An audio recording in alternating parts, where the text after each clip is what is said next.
Good afternoon and welcome to the latest Number 10 press conference. I'm very pleased to be joined by Jonathan Van Tam, Deputy Chief Medical Officer, and Simon Stevens, Chief Executive of NHS England.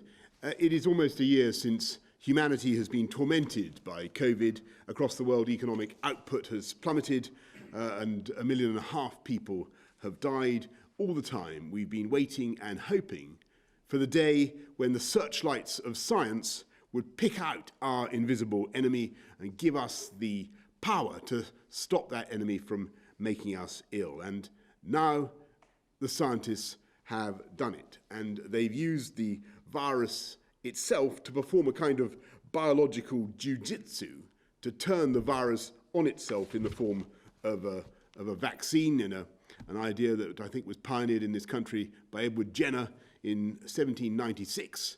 And today we can announce that the government has accepted the recommendation from the Independent Medicines and Healthcare Products Regulatory Agency to approve the Pfizer-BioNTech vaccine for distribution across the United Kingdom. After months of clinical trials involving thousands of people to ensure that the vaccine meets the strictest internationally recognised standards of safety, quality and effectiveness. Thanks to the fantastic work of Kate Bingham and the Vaccines Task Force, we've purchased more than 350 million doses of 7 different vaccine candidates, and the UK was the first country in the world to pre-order supplies of this Pfizer vaccine, securing 40 million doses. Through our winter plan, the NHS has been preparing for the biggest programme of mass vaccination in the history of the UK, and that's going to begin next week. And in line with the advice of the Independent Joint Committee on Vaccination and Immunisation, the first phase will include care home residents, health and care staff, the elderly and those who are clinically extremely vulnerable. But there are immense logistical challenges. The virus has got to be stored at minus 70 degrees. Each person needs 2 injections 3 weeks apart.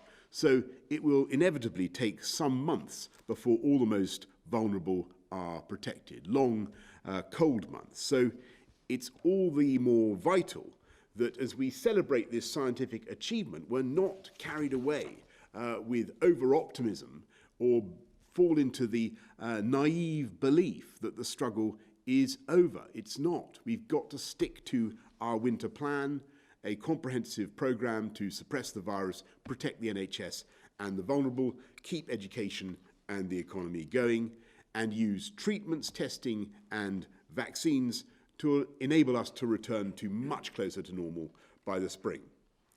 Today, in England, we've ended national restrictions, opening up significant parts of the economy in doing so, but also replacing them with tough tiers to keep this virus down. And I know that those tiers will mean continued hardship for many, and it's going to continue to be tough for some sectors.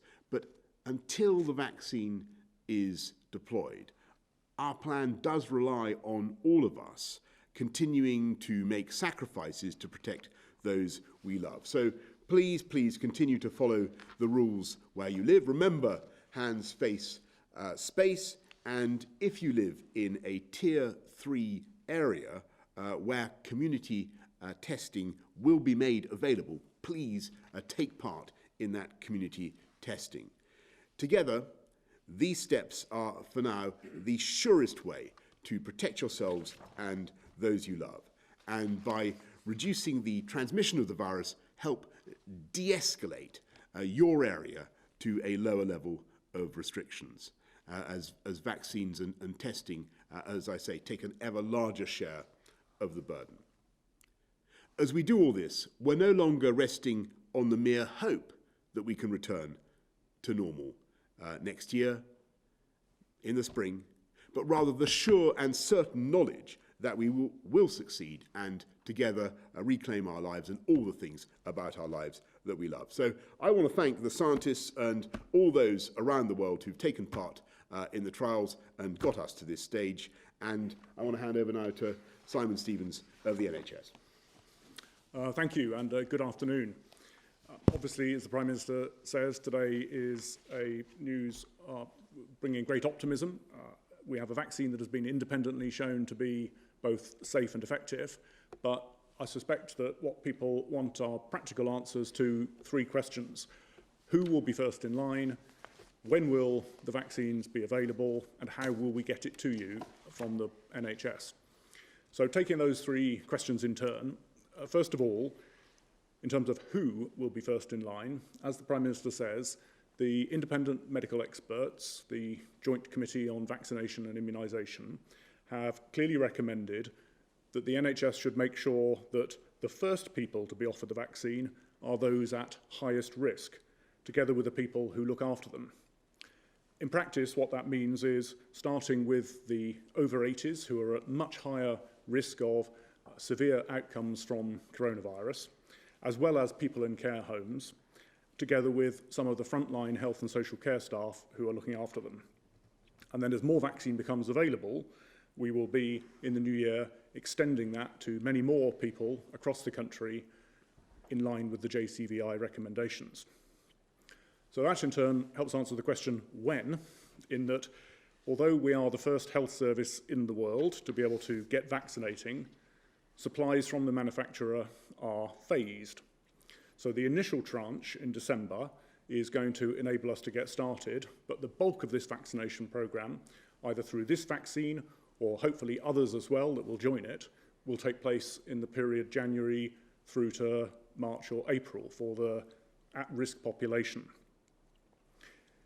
The majority of the early vaccinations will, as I say, be for the over 80s and for care home residents.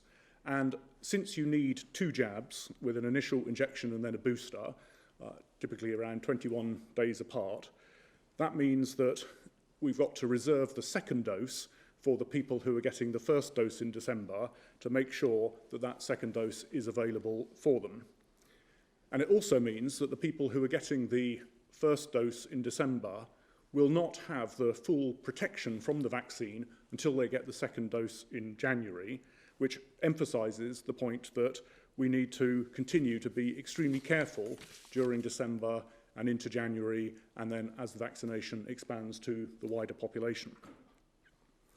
So that's who and that's when. In terms of how, the vaccine that has been approved for the NHS to deploy today, the Pfizer-BioNTech vaccine, is being independently shown to be medically safe, but it is logistically complicated.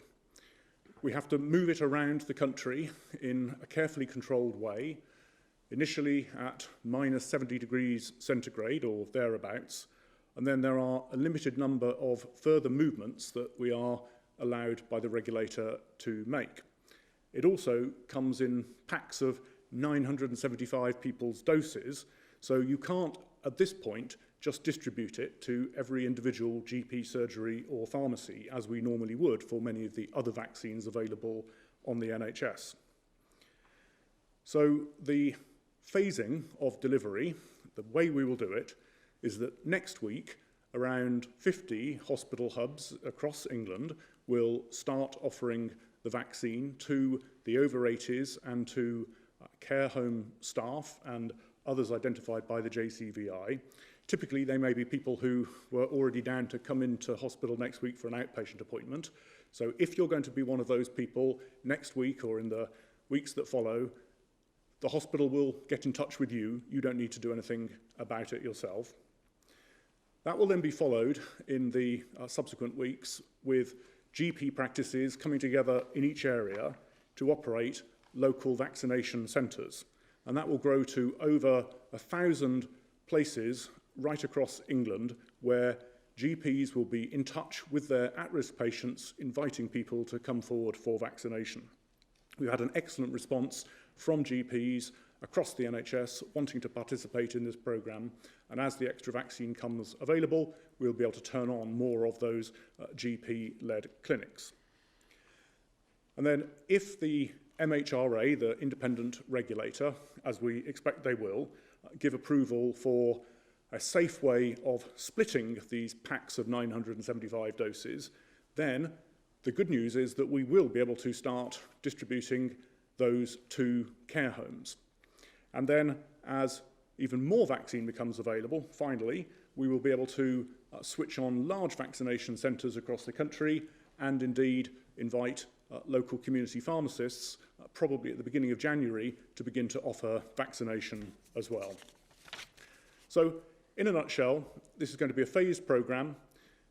We, the NHS, your GP or your hospital, the NHS will contact you if you are ready to be offered the vaccination.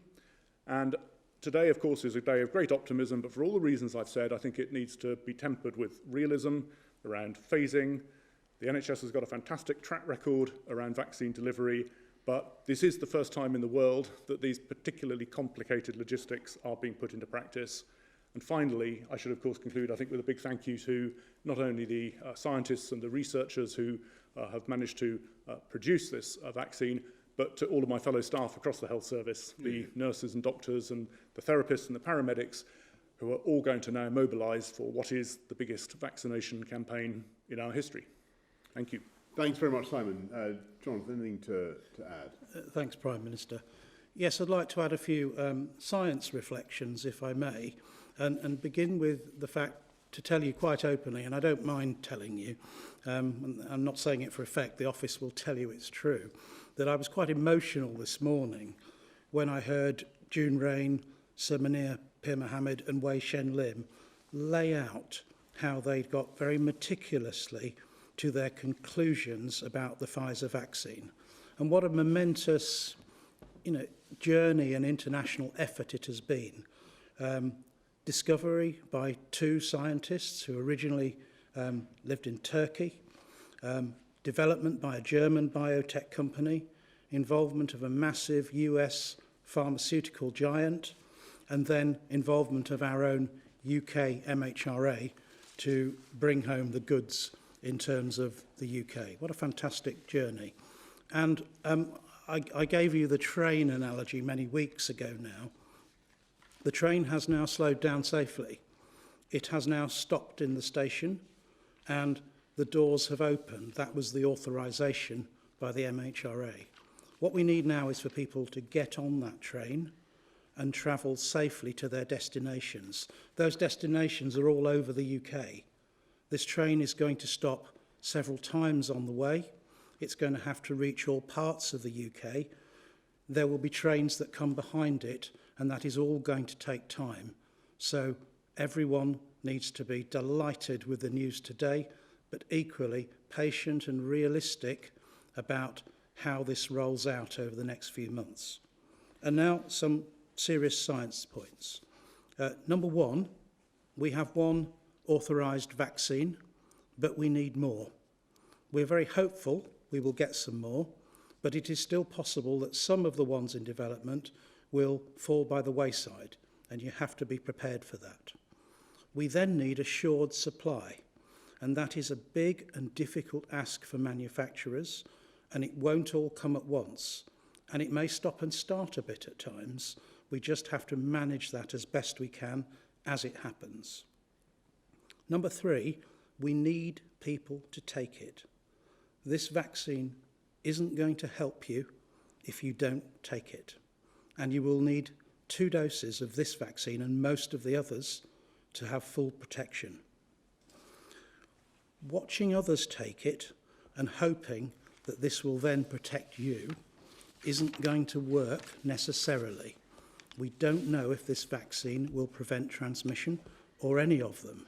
We have to wait for the science to tell us if it will prevent transmission, though we are very hopeful on that point. We also have to be patient to see the real live effects on transmission and hospitalisations and deaths. And until we see that as scientists, we can't then scope what the likely impact is going to be on bringing this pandemic to an early end. And rollout won't be instant. Already on the JCVI Phase 1 list, we have round about 30 million people who are going to be targeted at some point. And even if you gave me 60 million vaccines here in this corner now, in a freezer, of course, but if you gave me the 60 million, I couldn't, no system in the world could distribute those really, really quickly in a matter of a few days. So we have to be realistic about how long this is going to take. It's going to take months, not weeks. And for now, the other measures, the tier measures, the social distancing, have to stay in place. If we relax too soon, if we just kind of go, oh, the vaccine's here, let's abandon caution, all you're going to do is create a tidal wave of infections, and this vaccine's then got to work in a headwind to get back ahead of the game, and that will make it harder. And then the final point is, look, you know, everyone wants social distancing to come to an end. We're fed up with it.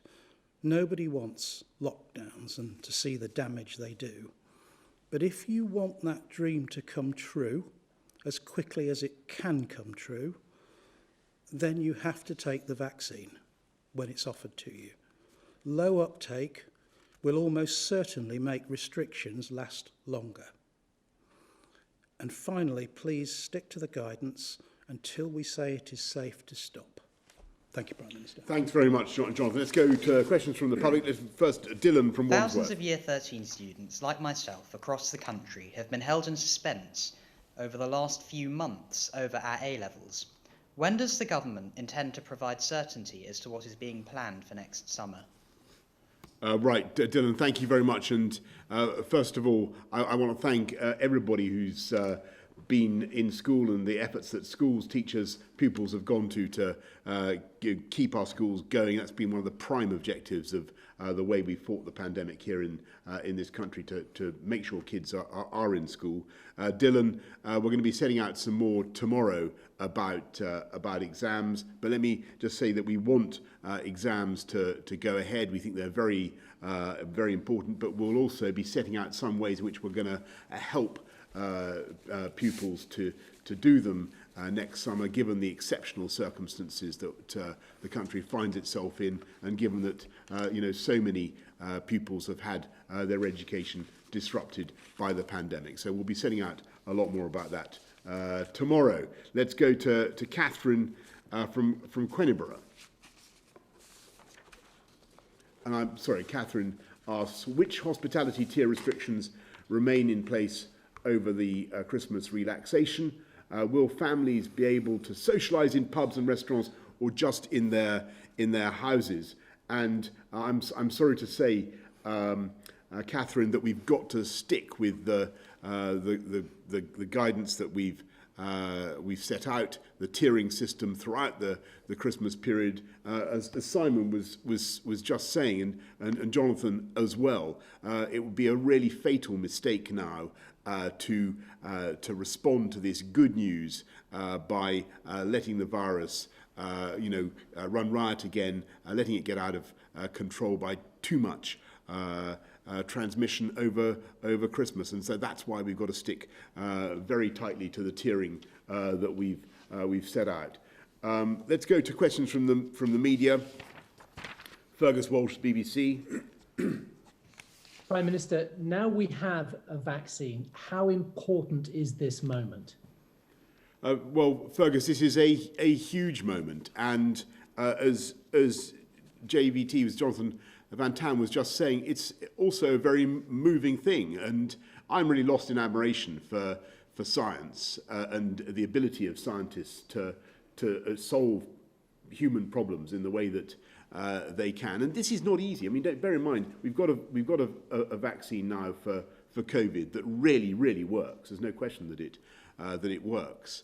But we haven't got a vaccine for SARS, for MERS, for HIV. There's a huge, fantastic effort has gone into this. And when you consider the damage that, as I was saying earlier, the damage that this virus has done to human life across the planet, the economic damage, the social damage, to say nothing of the cost in life and suffering, it is a fantastic moment.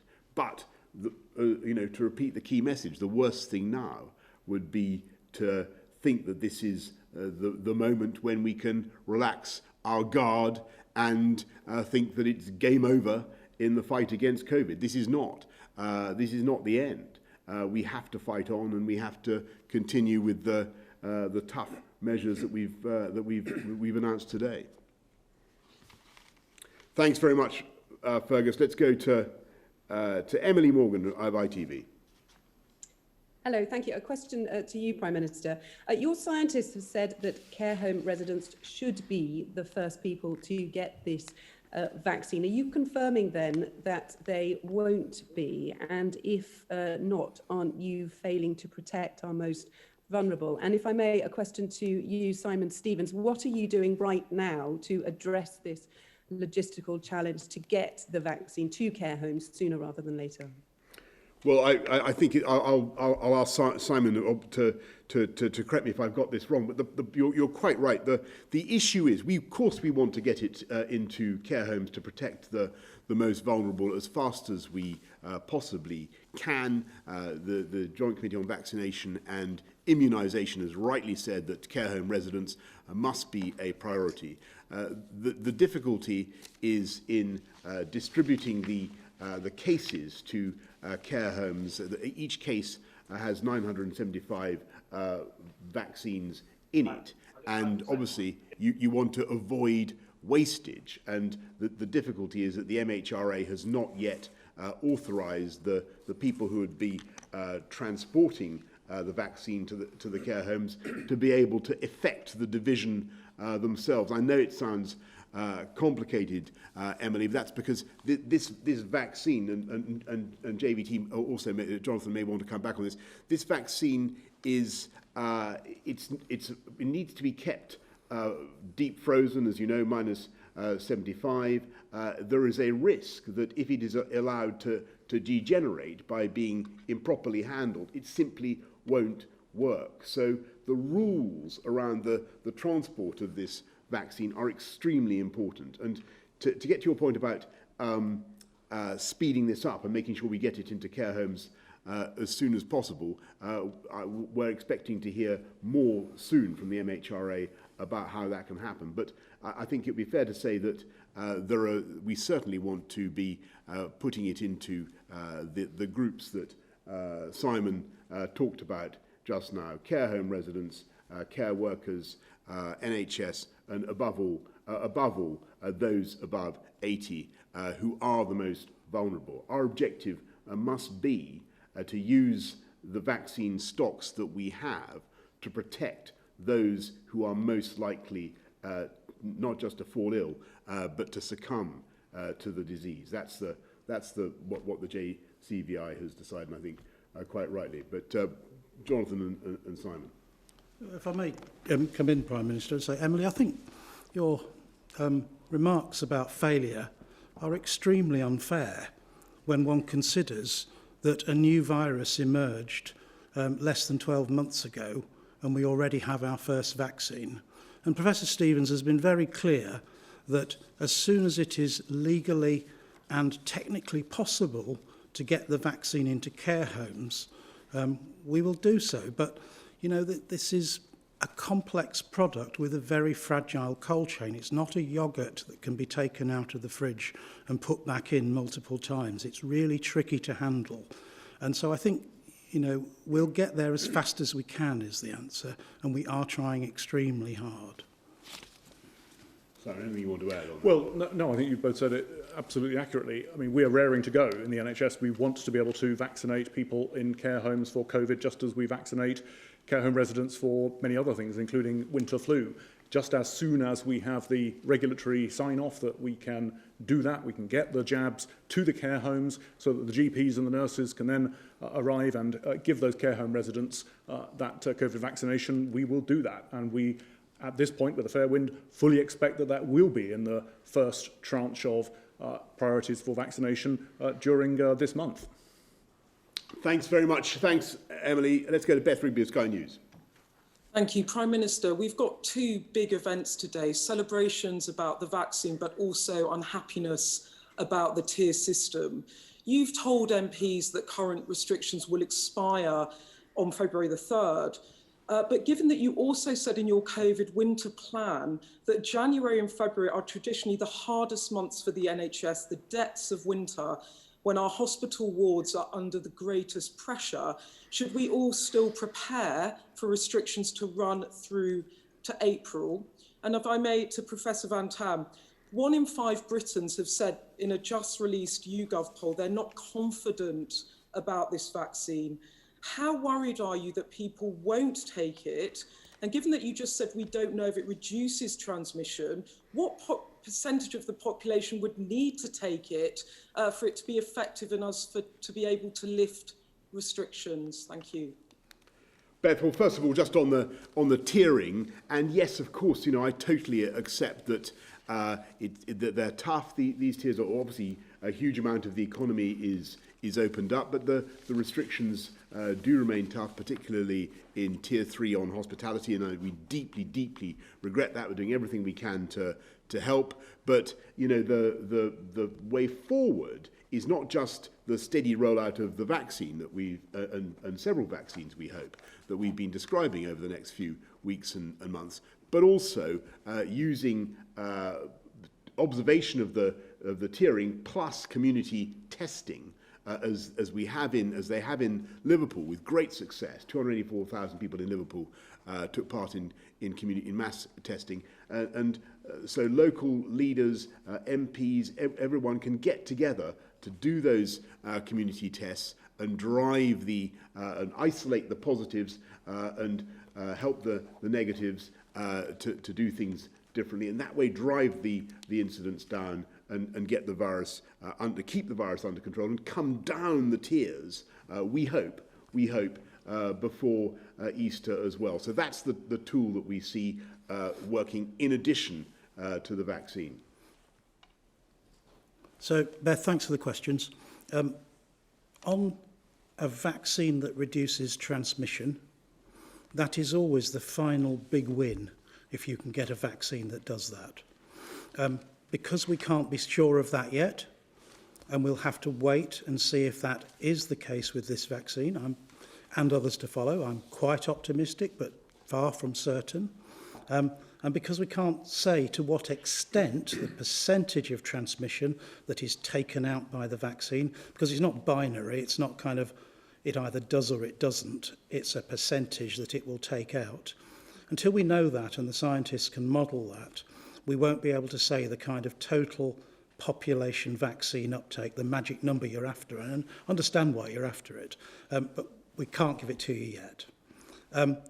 But I don't want to take away from the fact that the not immediate, but quite in the foreground, almost as big win, is stopping people going into hospital with COVID-19, stopping them dying in hospital from COVID-19, and removing that fear that they're going to have to run that risk.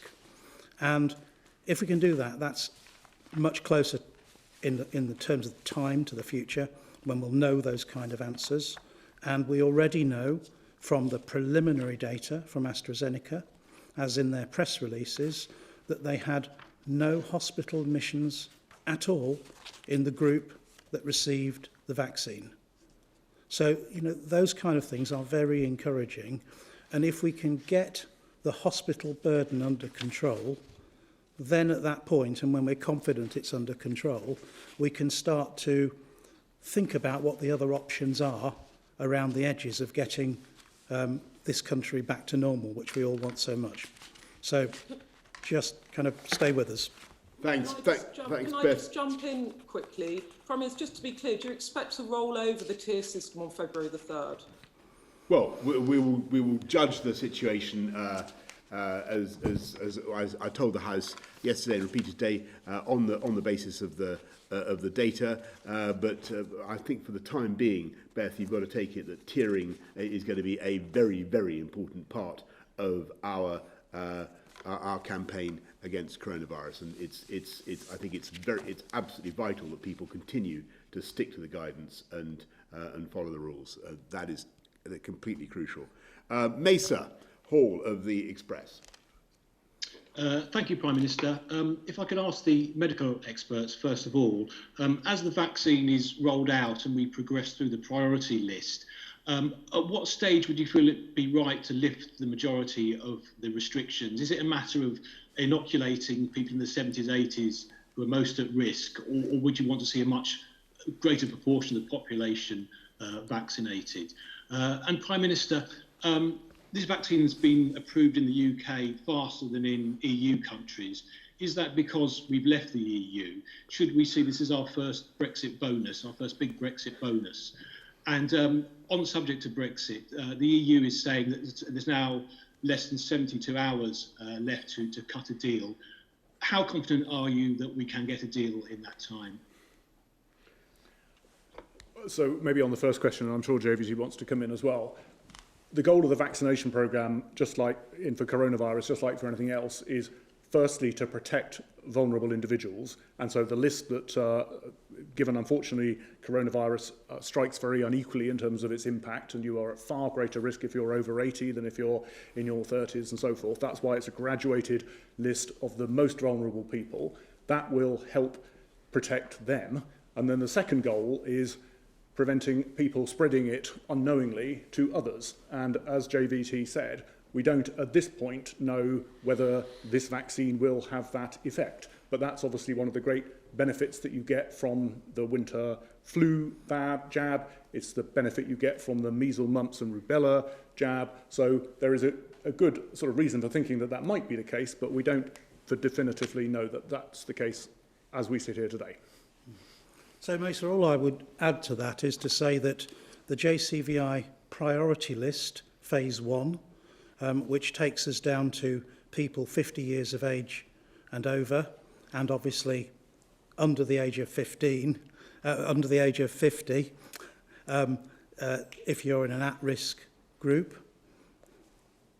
Taken together, those groups, it's not an accident that they take out, with a very effective vaccine and very high uptake, 99% of COVID-related mortality, deaths in the UK. It is not an accident that that's how JCVI got to the phase 1 priority listing.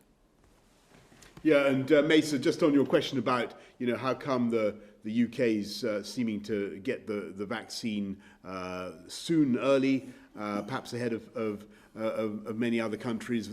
I think that's really down to the vaccine task force more than anything else, and the way they've gone out to organise that. But what I would say about this, all these vaccines, all 7 of the ones that the UK is backing, that these are global efforts. You've got scientists around the world coming together to make this possible, and it's a truly international thing, and very, very moving to see it.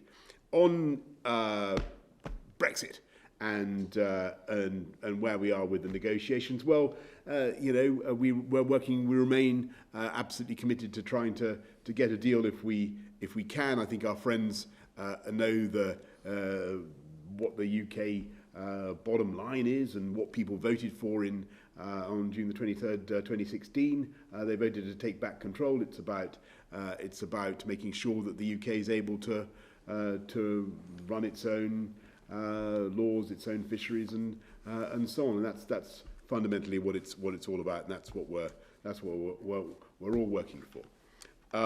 Let's go to Hugo Guy of the Eye. Thank you, Prime Minister. When you first announced the new tiering system that's come into effect today, you suggested that it was likely to stay in place until the end of March. Given the good news on vaccines recently, is there a chance that that date could change and that the current COVID restrictions could be ended early? And Professor Van Tam, can I ask this?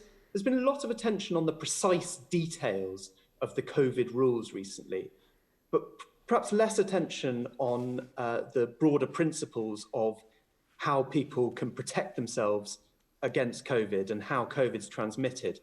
Are you confident that the public knows enough about the risks of COVID transmission, particularly, for example, issues around ventilation, which it now seems may be more important than other factors that were stressed early in the pandemic?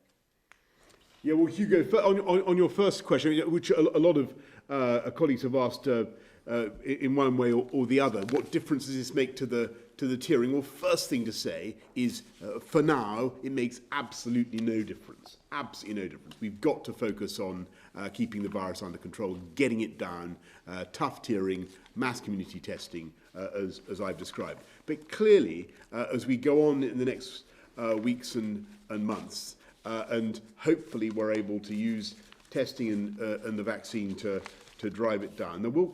I suppose there will come a moment when as the graph of people are fed up with graphs, but if you imagine the graph of immunised, vaccinated, inoculated people going up one way, then there will come a moment when we're able, obviously, to start to relax the non-pharmaceutical interventions, all the things that drive us, that are so difficult.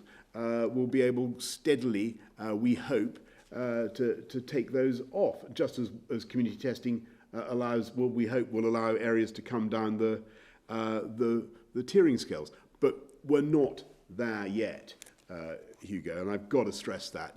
This is theoretical. We've got to wait and see how fast we can vaccinate people. It's weeks, months of work to go before we're in that situation. Alas, but thank goodness we now have a vaccine to work with. So thank you, Hugo. On the point about ventilation, I think you make a very good point indeed. And it's not just because I have some Far Eastern origins. I'm a great admirer of the Japanese system of looking for risk for transmission of COVID, the 3 Cs, to which I add myself, D and V. The first C, look for closed spaces, often ones with low ventilation. They are risk areas. The second C, look for situations where there's going to be crowding or where you can't avoid crowding. The third C, look for situations where close contact, particularly indoors, is likely to happen. And then finally, on top of all that, think about how long you're going to be in those situations, D, duration. And then finally, on top of that, think V, volume. How loud and noisy is it going to be, with people shouting, with raised voices, singing, etc., in those kind of closed, low ventilation spaces? These are all recipes for transmission. I hope that helps. Thanks very much, Hugo. Let's go to Harry Cole. Lastly, Harry Cole of The Sun. Thank you, Prime Minister. A question for Professor Van Tam. I know you can't give us a magical number of how many people will need to be vaccinated before we can begin to lift some measures, but can you envisage a world, perhaps in the winter, a new normal, where masks and hand sanitizer just become part of everyday life? And Prime Minister, I don't think I heard you give a direct answer to Mace's question there. Is this a Brexit bonus? Have we beaten the world to this because we're free from Brussels? And are you concerned that 70 of your MPs were unable to back you last night? And aren't you staring at a defeat in February? Or what are you going to do to win over your own party on your tier system, given they're in open mutiny? Well, JBT, do you want to go first? Yeah, thank you. Thank you, Prime Minister. So, Harry, to your question, I'll answer it in kind of 3 chunks, if I may. Number 1, I don't think we're going to eradicate coronavirus ever. I think it's going to be with humankind forever. Secondly, I think we may get to a point where coronavirus becomes a seasonal problem. I don't want to draw too many parallels with flu, but possibly that is the kind of way we would learn to live with it. And the third point is, do I think there will come a big moment where we kind of, have a massive party and throw on masks and hand sanitizer and say that's it, it's behind us, like the end of the war? No, I don't. I think those kind of habits that we've learnt from that clearly stop the spread of other respiratory viruses, such as flu, will perhaps persist for many years, and that may be a good thing if they do. Yes, it may be a good thing, or on the other hand, we may want to get back to life was pretty much close to normal. But you know, anyway, I have high hopes that eventually the vaccine will make a very, very significant difference to the way we live our lives. But Harry, on your point about why we're lucky enough to be in the position on vaccines. Again, I'm going to exercise a self-denying audience my fabled diplomacy and tact, and just say I think that this is something that has been we've been working on. The NHS has been working on for a long time. The vaccine task force, many people have been working on this very hard for a long time. I pay tribute to all of them. And as for what might happen in future decisions of the House of Commons on where we should go in the tiers, I totally understand people's frustrations with the tiering system. I understand people who feel frustrated because they feel they're in the wrong tier.